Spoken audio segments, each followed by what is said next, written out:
जी हाँ दोस्तों, जितने भी स्टूडेंट इस वर्ष बिहार बोर्ड से मैट्रिक की परीक्षा देने वाले हैं उन सभी तमाम छात्र व छात्राओं के लिए ये वीडियो काफ़ी महत्वपूर्ण है। जी हाँ दोस्तों, आज हम इस वीडियो में बात करने वाले हैं 18 फरवरी के लिए वायरल क्वेश्चन के बारे में। जी हाँ दोस्तों, आपको हम बताना चाहेंगे 18 फरवरी के दिन आपको हम बता दें साइंस की परीक्षा होनी है, यानी कि दोस्तों विज्ञान की परीक्षा होनी है। ऐसे में दोस्तों आपको अब बचे दिनों में वही पढ़ने की जरूरत है जो सीधे आपकी परीक्षा में आ सके। तो फाइनली दोस्तों यहाँ पर हम आपके लिए लेके आ चुके हैं साइंस के top most VBA viral objective प्रश्न। आपको हम बताना चाहेंगे सीधे आपको यहाँ से आपकी परीक्षा में यानी कि 18 फरवरी के दिन देखने को मिलेंगे। आपको हम बताना चाहेंगे एक एक प्रश्न आपकी परीक्षा के लिए काफी महत्वपूर्ण है। आपसे एक ही निवेदन है कि इस वीडियो को अंत तक बने रहे, ठीक है। तो चलिए दोस्तों आज का सेशन शुरू करते हैं। आपको हम बताना चाहेंगे जितना हो सकता है इस वीडियो को आप लाइक करके शेयर जरूर करें। तो चलिए दोस्तों आज का वीडियो शुरू करते हैं। आपको हम सीधे लेकर चलते हैं वायरल प्रश्न की ओर। तो यहाँ पर दोस्तों सभी छात्र ध्यान देंगे। सबसे पहला क्वेश्चन आपके मोबाइल के स्क्रीन पे यहाँ पे पूछा जा रहा है कि किस दर्पण का फोकस दूरी ऋणात्मक लिया जाता है। और यहाँ पे दोस्तों आपको इस प्रकार से परीक्षा भी क्वेश्चन देखने को मिलेंगे और इंग्लिश भी दिया जाएगा और आपको हिंदी भी दिया जाएगा। और यहाँ पे दोस्तों आपको 4 ऑप्शन दिया गया है और यहाँ पे दोस्तों आपको बताना है कि किस दर्पण का फोकस दूरी ऋणात्मक लिया जाता है। तो आपको हम बताना चाहेंगे मेरे प्यारे साथियों, आपको भली भांति पता होगा कि अवतल दर्पण का फोकस दूरी यहाँ पे दोस्तों ऋणात्मक लिया जाता है, यानी कि दोस्तों क्वेश्चन नंबर फर्स्ट का ऑप्शन नंबर बी। चलिए एक एक प्रश्न को रटते जाएंगे, आपके परीक्षा के लिए काफी महत्वपूर्ण है। सीधे आपको 18 फरवरी के दिन यहाँ से प्रश्न देखने को मिलेंगे। चलिए बढ़ते आगे, यहाँ पे हम आ चुके हैं क्वेश्चन नंबर 2 पे। पूछा जा रहा है कि लेंस की फोकस दूरी f और वक्रता त्रिज्या r में क्या संबंध है। ये आप सभी दोस्तों को पता होगा कि दोस्तों क्या होता है, तो f इजिकल टू होता है r/2, जो आपको ऑप्शन बी देखने को मिल रहा है, यानी कि दोस्तों क्वेश्चन नंबर 2 का ऑप्शन नंबर बी। चलिए बिल्कुल दोस्तों आप विज्ञान की परीक्षा में 80 में 80 अंक हासिल कर सकते हैं। बस अब से आपको थोड़ा सीरियसली पढ़ना है। और आपको हम बताना चाहेंगे जितने भी वीडियो आपके अपने इस चैनल पर आएंगे आपके परीक्षा के लिए आपको सभी वीडियो को देखना है। अभी तक आप लोगों ने इस चैनल को सब्सक्राइब नहीं किया है तो इसी वीडियो के नीचे में लाल रंग का सब्सक्राइब बटन दिख रहा है, उसको दबा दीजिए। बगल वाली घंटी को दबाकर ऑल पे सेलेक्ट कर लीजिए, इससे दोस्तों आपको आने वाले नेक्स्ट वीडियो का नोटिफिकेशन सबसे पहले मिल सकेगा। चलिए आ चुके हैं यहाँ पे दोस्तों हम क्वेश्चन नंबर 3 पे कि निम्न में से किस माध्यम का आवर्तनांक अधिक है। और यहाँ पे दोस्तों आपको 4 ऑप्शन दिया गया है। आपको बताना चाहेंगे दोस्तों इस ऑप्शन के अनुसार हीरा का आवर्तनांक सबसे अधिक है, यानी कि दोस्तों क्वेश्चन नंबर 3 का ऑप्शन नंबर डी। चलिए बढ़ते आगे, आराम से आप लोग इस वीडियो को अंत तक बने रहेंगे। 100% आपके परीक्षा में यहाँ से प्रश्न आएंगे तो आएंगे। चलिए यहाँ पे हम आ चुके हैं क्वेश्चन नंबर 4 पे। सामान्य दृष्टि के लिए सुस्पष्ट दृष्टि की अल्पतम दूरी है, तो ये दोस्तों आपको हो जाएंगे 25 सेंटीमीटर, यानी कि दोस्तों क्वेश्चन नंबर 4 का ऑप्शन नंबर बी। चलिए बढ़ते आगे, यहाँ पे देखिए हम आ चुके हैं क्वेश्चन नंबर 5 पे। पूछा जा रहा है कि श्वेत प्रकाश का कौन सा रंग किसी प्रिज्म से गुजरने के पश्चात सबसे कम झुकता है। ये दोस्तों आपको हो जाएंगे लाल, यानी कि दोस्तों क्वेश्चन नंबर 5 का ऑप्शन नंबर सी। चलिए बढ़ते आगे, यहाँ पे देखेंगे हम आ चुके हैं क्वेश्चन नंबर 6 पे। पूछा क्या जा रहा है कि निकट दृष्टि को किस लेंस के उपयोग द्वारा संशोधित किया जा सकता है, तो ये आपको हो जाएंगे अवतल लेंस, यानी कि दोस्तों क्वेश्चन नंबर 6 का ऑप्शन नंबर ए। चलिए बढ़ते आगे, यहाँ पर दोस्तों हम आ चुके हैं क्वेश्चन नंबर 7 पे। पूछा क्या जा रहा है कि विद्युत प्रतिरोध कतार निर्भर करता है, तो ये दोस्तों आपको हो जाएंगे इनमें से सभी पर, यानी कि दोस्तों क्वेश्चन नंबर 7 का ऑप्शन नंबर डी। चलिए बढ़ते आगे मेरे प्यारे साथियों, यहाँ पे हम देखते देखते आ चुके हैं क्वेश्चन नंबर 8 पे। शानदार प्रश्न आपकी परीक्षा के लिए कि विद्युत शक्ति का SI मात्रक। आपको हम बताना चाहेंगे दोस्तों विद्युत शक्ति का SI मात्रक वाट होता है, यानी कि दोस्तों क्वेश्चन नंबर 8 का ऑप्शन नंबर ए। चलिए बढ़ते आगे, आप लोग इस वीडियो को लाइक करके शेयर करेंगे, जितना हो सकता है शेयर जरूर करेंगे। क्वेश्चन नंबर 9 के 1 यूनिट विद्युत ऊर्जा का मान होता है, तो 6.3 गुना 10⁻6 जूल होता है, यानी कि दोस्तों क्वेश्चन नंबर 9 का ऑप्शन नंबर डी।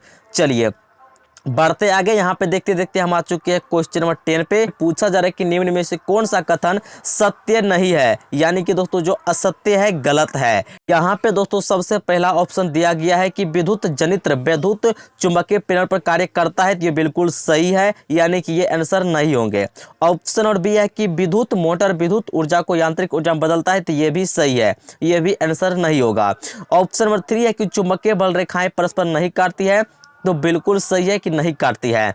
और यहाँ पे दोस्तों ऑप्शन डी दिया गया है कि हरे विद्युत रोधन वाला तार पारीय विद्युन्मय तार होता है। तो ये दोस्तों आपको बिल्कुल गलत है, नहीं होता है। और यही आपसे पूछा जा रहा है कि निम्न में से कौन सा कथन यानी कि असत्य है, यानी कि दोस्तों क्वेश्चन नंबर 10 का ऑप्शन नंबर डी। चलिए बढ़ते आगे, यहाँ पर देखते देखते हम आ चुके हैं क्वेश्चन नंबर 11 पे। पूछा क्या जा रहा है कि फ्लेमिंग के बाहस्त नियम में बायां हाथ का माध्यता संकेत करती है। तो ये दोस्तों संकेत करती है, आपको हम बताना चाहेंगे चालक में प्रवाहित विद्युत धारा की दिशा, यानी कि दोस्तों क्वेश्चन नंबर 11 का ऑप्शन नंबर सी। चलिए बढ़ते आगे, यहाँ पर हम आ चुके हैं क्वेश्चन नंबर 12 पे। चुंबक के भीतर चुंबकीय क्षेत्र रेखाओं की दिशा क्या होती है। तो दोस्तों आपको बताना चाहेंगे, देखिए बात की जा रही है कि चुंबक के भीतर, तो चुंबक के भीतर होती है दक्षिणी ध्रुव से उत्तरी ध्रुव की ओर, है ना। वहीं पे दोस्तों पूछेगा कि चुंबक के बाहर, तो यहाँ पे दोस्तों आपको हम बताना चाहेंगे, आपको हो जाएंगे उत्तरी ध्रुव से दक्षिणी ध्रुव की ओर। लेकिन यहाँ अभी क्या पूछा जा रहा है कि चुंबक के भीतर, तो चुंबक के भीतर होता है दक्षिणी ध्रुव से उत्तरी ध्रुव की ओर, यानी कि दोस्तों क्वेश्चन नंबर 12 का ऑप्शन नंबर बी। चलिए बढ़ते आगे, यहाँ पर दोस्तों हम आ चुके हैं क्वेश्चन नंबर 13 पे। पूछा जा रहा है कि नाभिकीय ऊर्जा का स्रोत निम्न में से कौन सा है। तो ये दोस्तों आपको हो जाएंगे यूरेनियम, यानी कि दोस्तों क्वेश्चन नंबर 13 का ऑप्शन नंबर ए। चलिए बढ़ते आगे, यहाँ पर दोस्तों हम आ चुके हैं क्वेश्चन नंबर 14 पे। पूछा क्या जा रहा है कि कली चूना का रासायनिक अनुसूत्र होता है, ये आपको हो जाएंगे CaCO3, यानी कि दोस्तों क्वेश्चन नंबर 14 का ऑप्शन नंबर सी। चलिए बढ़ते आगे, यहाँ पर दोस्तों हम आ चुके हैं क्वेश्चन नंबर 15 पे। शानदार प्रश्न पूछा क्या जा रहा है कि जल के विद्युत अपघटन में कैथोड पर कौन सा गैस मुक्त होता है। आपको बताना चाहेंगे दोस्तों, देखिए कैथोड की बात की जा रही है, तो कैथोड पे दोस्तों आपको हो जाएंगे हाइड्रोजन, क्या हो जाएंगे हाइड्रोजन। यहाँ पे दोस्तों आपको याद रखना कैथोड पे हाइड्रोजन हो जाएंगे, और वहीं पे दोस्तों पूछेगा एनोड, तो एनोड पे आपको दोस्तों ऑक्सीजन हो जाएंगे। तो फिलहाल दोस्तों क्वेश्चन क्या है कि कैथोड पे यानी कि दोस्तों हाइड्रोजन, क्वेश्चन नंबर 15 का ऑप्शन नंबर बी। ठीक है, चलिए बढ़ते आगे, यहाँ पर दोस्तों हम आ चुके हैं क्वेश्चन नंबर 16 पे। बेकिंग सोडा का रासायनिक सूत्र है, आपको हम बताना चाहेंगे दोस्तों बेकिंग सोडा का रासायनिक सूत्र होता है NaHCO3, यानी कि दोस्तों क्वेश्चन नंबर 16 का ऑप्शन नंबर ए। चलिए बढ़ते आगे, यहाँ पर दोस्तों हम आ चुके हैं क्वेश्चन नंबर 17 पे। कौन सा पदार्थ नीले लिटमस पत्र को लाल कर देता है। तो ये दोस्तों आपको एसिड हो जाएंगे, अम्ल हो जाएंगे, यानी कि दोस्तों क्वेश्चन नंबर 17 का ऑप्शन नंबर ए। चलिए जितना हो सकता है आप सभी तमाम छात्र व छात्राएं इस वीडियो को लाइक करके शेयर करेंगे। हम आ चुके हैं क्वेश्चन नंबर 18 पे कि मिल्क ऑफ मैग्नीशिया का pH मान होता है, तो 10.5, यानी कि दोस्तों क्वेश्चन नंबर 18 का ऑप्शन नंबर डी। चलिए बढ़ते आगे, यहाँ पर दोस्तों हम आ चुके हैं क्वेश्चन नंबर 19 पे। निम्न में से कौन सा अधातु चमकीला है। तो दोस्तों आपको हम बताना चाहेंगे, ये आपको हो जाएंगे आयोडीन, यानी कि दोस्तों क्वेश्चन नंबर 19 का ऑप्शन नंबर ए। चलिए बढ़ते आगे, यहाँ पर दोस्तों हम आ चुके हैं क्वेश्चन नंबर 20 पे। निम्न में से कौन सा धातु अत्यधिक अभिक्रियाशील है। ये दोस्तों आपको हो जाएंगे सोडियम, यानी कि दोस्तों Na। ठीक है, सोडियम का अनुसूत्र क्या होता है Na, यानी कि दोस्तों क्वेश्चन नंबर 20 का ऑप्शन नंबर बी। चलिए बढ़ते आगे, यहाँ पर दोस्तों हम आ चुके हैं क्वेश्चन नंबर 21 पे। ऑक्सीजन परमाणु के 72 कक्षा में इलेक्ट्रॉनों की संख्या होती है। तो दोस्तों आपको हम बताना चाहेंगे ऑक्सीजन परमाणु के 72 कक्षा में देखिए इलेक्ट्रॉनों की संख्या अच्छी होती है।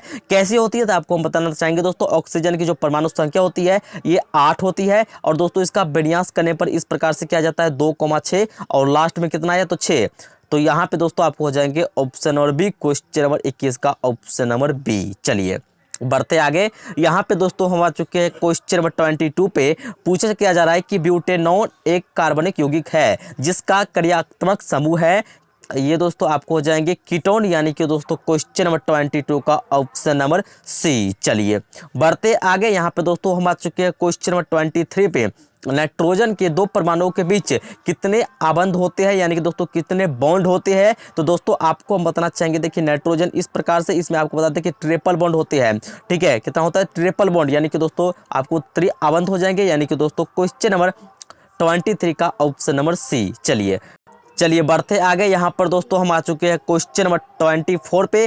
पूछा क्या जा रहा है कि एल्कीन का सामान्य सूत्र है। दोस्तों एल्कीन का पूछा जा रहा है, ये दोस्तों आपको हो जाएंगे CnH2n, यानी कि दोस्तों क्वेश्चन नंबर यहाँ पे 24 का ऑप्शन नंबर बी। वहीं पे दोस्तों पूछेगा एल्केन का, तो ये दोस्तों आपको हो जाएंगे ऑप्शन नंबर ए। वहीं पे दोस्तों पूछेगा एल्काइल का, तो ऑप्शन नंबर डी। लेकिन यहाँ पे दोस्तों अभी फिलहाल क्वेश्चन क्या है कि एल्कीन, यानी कि दोस्तों ऑप्शन नंबर बी। चलिए बढ़ते आगे यहाँ पर दोस्तों हम आ चुके हैं क्वेश्चन नंबर 25 पे।